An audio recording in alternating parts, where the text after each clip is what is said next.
قال الله سبحانه وتعالى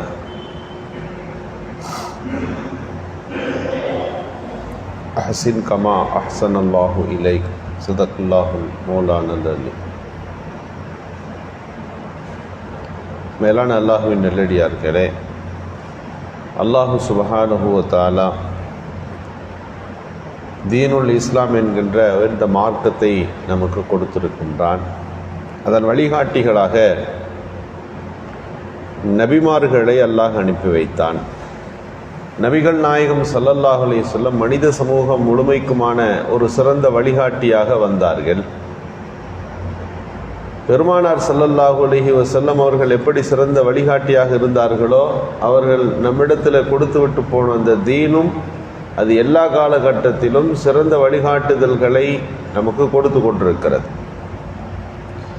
மார்க்கத்தினுடைய போதனைகளாக இருக்கலாம், மார்க்கம் போதிக்கின்ற அல் குர்ஆனாக இருக்கலாம், அதை விளக்க வந்த அல்லாஹுவின் தூதர் ரசூலுல்லாவாக இருக்கலாம். இவைகள் அத்தனையுமே மனித சமூகத்திற்கு பொதுவானவை. மனிதர் சமுதாயம் வீடேற்றம் பெறுவதற்கு சில வழிகாட்டுதல்களை தருகின்றவை. அப்படியானால் மனித சமூகத்திற்கு இடையூறாக அதில் எந்த கருத்தும் இருக்க முடியாது. மனிதர்களை மீட்பதற்கு நான் வந்திருக்கிறேன் என்று சொன்னால் அங்கே எப்படி மனிதர்களுக்கு விரோதம் இருக்க முடியும்?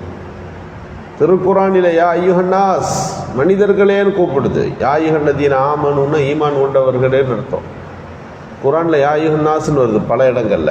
மனித சமூகமே அப்படின்னா அப்போ மனிதர்கள் அத்தனை பேருக்குமாக அல் குர்ஆன் பேசுகிறது. அப்போ எல்லோருக்கும் நான் அறிவுரை சொல்ல வந்திருக்கிறேன் என்று சொல்லுகின்ற போது அது ஒரு சாராரை மட்டும் எப்படி அது விரோதித்து பேசும்? எனவே தான் நபிகள் நாயகம் ஸல்லல்லாஹு அலைஹி வஸல்லம் அவர்கள் வரலாற்றையும் அல் குர்ஆனையும் ஆய்வு செய்த அறிஞர்களாய் பார்க்கப்பட்ட மனிதர்கள் அத்தனை பேரும் சொன்னார்கள், திருக்குர்ஆன் என்பது ஒரு பொதுமறை. நபிகள் நாயகம் ஸல்லல்லாஹு அலைஹி வஸல்லம் அவர்கள் மனித சமூகத்தில் தோன்றிய மாமனிதர். பெர்னாட்ஷாட்ட கேட்டாங்க, இந்த உலகம் நிம்மதியாக இருக்கணும்னா என்ன செய்யணும் அப்படின்னு கேட்டாங்க. பெர்னாட்ஷா ஒரு பெரிய அறிஞர். மீண்டும் முகமது நபி இந்த உலகத்துக்கு வர வேண்டும் என்று அவர் சொன்னார். நாம் யோசிக்கிறோம், உலகத்தினுடைய நிம்மதிக்கு நபிகள் பெருமானார் வழிகாட்டினார்கள் என்று வருகின்ற போது நிம்மதிக்கு இடையூறாக இருக்கிற அத்தனையும் ரசூலுல்லாஹ் நீக்கி இருக்கிறாங்கன்னு நம்ம புரிஞ்சுக்கிறோம். மனித சமூகத்தில் என்னென்ன பிரச்சனை இருக்குமோ அதை எல்லாத்தையும் களை எடுத்தார்கள். வர்க்க ரீதியான போராட்டமா, அதற்கு ஒரு முடிவு கொடுத்தார்கள். நிற ரீதியான பிரச்சனை இருக்குதா, அதுக்கு ஒரு முடிவு கொடுத்தாங்க. ஜாதிய ரீதியான ஒடுக்குமுறைகளா, இதிலிருந்து மனித சமுதாயத்தை மீட்டார்கள். வேற எதுலெல்லாம் மாட்டிட்டு இருக்கிறாங்க, வட்டியில் மாட்டி இருக்கிறாங்க, குடியில் மாட்டி இருக்கிறார்கள், அதையெல்லாம் நீக்கினாங்க. குல சண்டைகளில் இருந்தார்கள், அதை நீக்கினார்கள். இப்படியே நீங்கள் 23 வருஷம்தான் ரசூலுல்லாஹ்வுடைய வாழ்க்கை. ஒரு பட்டியல் போட்டு எல்லாத்தையும் எடுத்துட்டு, இது எல்லாத்தையும் நான் எடுத்துட்டேனான்னு கேட்டாங்க ரசூலுல்லாஹ் கடைசி நேரத்தில். ஆமாம், எல்லாத்தையும் எடுத்துட்டீங்க. ஐயாமுல் ஜாஹிலியாவில் இந்த சமூகத்தில் இருந்த எல்லாத்தையும் காலுக்கு கீழே போட்டு புதைச்சிட்டேன். இனி அவற்றை எல்லாம் நீங்கள் மீட்டெடுத்து விடாதீர்கள் என்று ஸல்லல்லாஹு அலைஹி வஸல்லம் சொன்னார்கள். இங்கே நாம் புரிந்து கொள்கிறோம், மனித சமூகத்திற்கு தேவையான வழிகாட்டுதல்களை கொடுத்துட்டு கடைசியாக சொன்னாங்க, பல்லிகு அன்னி வலவாயா, நான் கொண்டு வந்திருக்க இந்த மார்க்கத்தை இங்கே நிறுத்திடாதீங்க, உலகம் முழுக்க கொண்டு போங்க. யாரெல்லாம் இங்கே வந்திருக்கீங்களோ உங்கள் மேலே உள்ள பொறுப்பு, இத்தனை ஆண்டுகள் என்னோடு வசித்து வாழ்ந்து இந்த மார்க்கத்தை புரிந்த உங்கள் மீது இருக்கிற பொறுப்பு என்னன்னு கேட்டால், இது ஜசீரத்துல் அரப் என்ற ஒரு குறுகிய வட்டத்துக்குள்ளே இந்த மார்க்கம் அப்படியே நின்றுவிடக்கூடாது, இது எல்லா இடத்துக்கும் போக வேண்டும் என்று ஸல்லல்லாஹு அலைஹி வஸல்லம் அவர்கள் பணித்து விட்டுத்தான் விடைபெற்றார்கள் என்று ஹதீஸ்களில் பார்க்கிறோம். இப்படி ஒரு முழுமையான மனித சமூகத்திற்கு வழிகாட்டுதல்களை தந்திருக்கிற மார்க்கத்தில் எப்படி ஒரு துவேஷமான கருத்துக்களோ அல்லது கலவரத்தை, வன்முறையை தூண்டுகின்ற ஆர்வமூட்டுதல்களோ இருக்க முடியும்? குர்ஆனில் யுத்தம் பற்றி வருது, சண்டை சச்சரவு பற்றி வருது, யுத்தத்தில் எப்படி நடந்துக்கணும்னு வருது. இதுவெல்லாம் ஒரு வன்முறையை தூண்டுகிற விஷயம் இல்லையான்னு சில பேர் கேட்குறாங்க. நபிகள் பெருமானார் ஸல்லல்லாஹு அலைஹி வஸல்லம் ஒரு பெரிய லட்சியத்தோடு ஒரு மாற்றத்தை கொண்டு வருவதற்கு வருகிறார்கள். அங்கே அதை ஏற்காதவர்கள் ஒரு பக்கம், ஏற்று அதை வாழ்ந்து கொண்டிருக்கிற ஒரு கூட்டம். ஏற்றவர்கள் மீது அவர்கள் செய்கிற துஷ்பிரயோகங்களை நாம் பட்டியலிட்டு பார்க்கிறோம். ஊரை விட்டு துரத்துறாங்க, கடுமையான தாக்குதல்கள், ஆண்களும் பெண்களும் கொல்லப்படுகிற ஒரு காட்சி, ஊரை விட்டு விரட்டப்படுகிற காட்சி, ஓடி வேற ஊருக்கு போய் உட்கார்ந்திருந்து அங்கேயும் படையெடுத்து வருகிற சூழல். இதுவெல்லாம் தொடர்க்கிற போது ரசூலுல்லாஹி ஸல்லல்லாஹு அலைஹி வஸல்லம் அதை அடிக்க வேணாம், தடுக்க செய்யலாமா இல்லையா? முதியவர்களையும் பெண்களையும் குழந்தையும் காப்பதற்கு நீங்கள் களத்துக்கு வந்தவர்களை தடுக்க வேண்டாமான்னு கேட்டால் இது வன்முறையா? ஊருக்குள்ளே புகுந்துவிட்ட கலவரக்காரர்களை நீங்கள் ஒடுக்குங்கள் அப்படின்னு குர்ஆன்ல இருக்குதுன்னா இது எப்படி தீவிரவாதம் தூண்டுதுன்னு எப்படி நம்ம எடுக்க முடியும்? இதெல்லாம் பாதுகாப்பு இல்லையா? ஒரு நாடு தன் இராணுவத்திற்கு சில கட்டளை இடுகிறது. இந்த கட்டளைகள் இன்றைக்கு கடுமையாக இருக்கிறதே, அன்றைக்கு வெறும் உடல் வலுவையும் சிறு சிறு ஆயுதங்களையும் கொண்டிருந்த அவர்களிடத்தில் என்ன கட்டளை வரும்? உங்களை காத்து கொள்வதற்கு நீங்கள் தடுத்து நிறுத்துங்கள். இதுதான் குர்ஆனில் உள்ள போர் சார்ந்த அத்தனை வசனங்களுக்கான சுருக்கமான வார்த்தை. இது எப்படி வன்முறையாக முடியும் என்பதை நாம் யோசிக்க வேண்டும். நபிகள் ஸல்லல்லாஹு அலைஹி வஸல்லம் அவர்கள் எந்த அளவிற்கு ஒரு சுமூக சூழலை உருவாக்க வேண்டும் என்று சொன்னார்கள் என்றால், உங்களின் உதவி என்பது முதலில் உங்கள் எதிரிகளுக்கு இருக்கட்டும் என்றார்கள். நீங்கள் எதை செஞ்சாலும், எந்த உபகாரம் செஞ்சாலும் உங்கள் எதிரிகளை நோக்கி இருக்கட்டும். பெருமானார் ஸல்லல்லாஹு அலைஹி வஸல்லம் அவர்களை ஏற்றுக்கொள்கிறார் ஒரு சுமாமா என்ற ஒரு சஹாபி.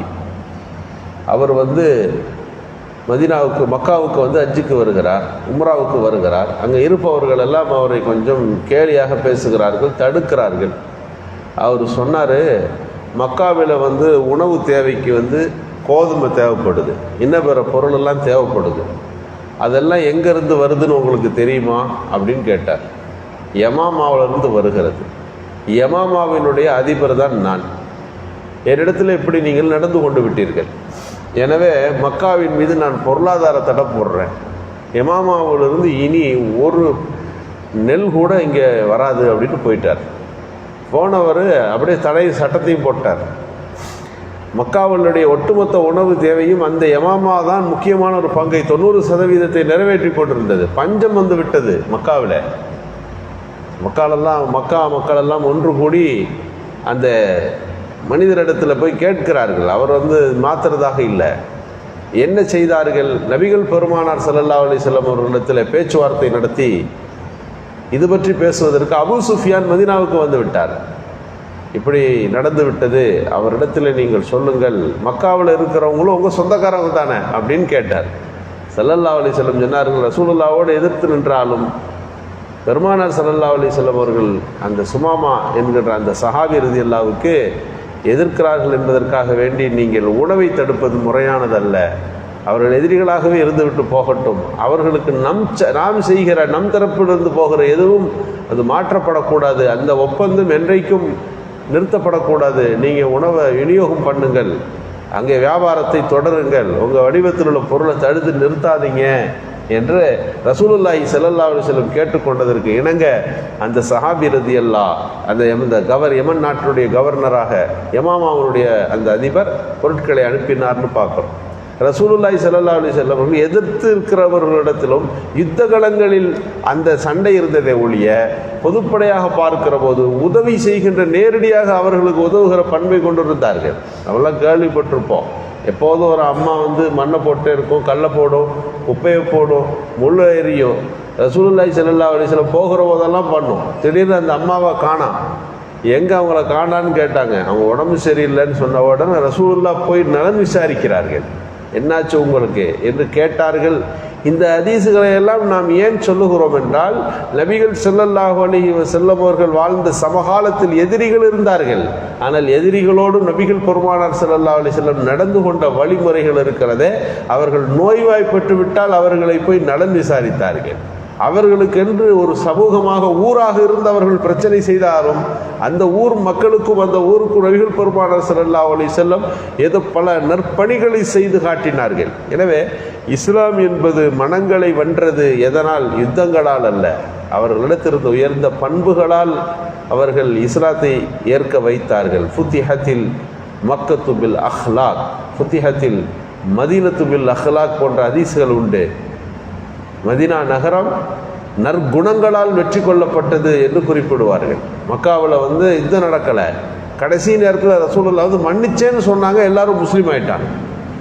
யுத்தம் நடக்காமல் ஒரு மன்னித்து விட்டேன் என்ற ஒரு வார்த்தை இஸ்லாத்துக்குள் வர வைத்தது என்றால் இஸ்லாம் எந்த வகையில மனித சமூகத்திற்கு இடையூறான கருத்துக்களை தனக்குள் கொண்டிருக்கிறது என்பதை நாம் யோசித்து பார்க்க வேண்டும். அல்லாஹு சுப்ஹானஹு வ தஆலா மார்க்கத்தை புரிவதற்கும் மார்க்கத்தை பற்றிய உண்மை நிலைமைகளை மக்களுக்கு எடுத்து வைப்பதற்குமான நல்ல பண்புகளை நமக்கு தந்தல் புரிவானாக.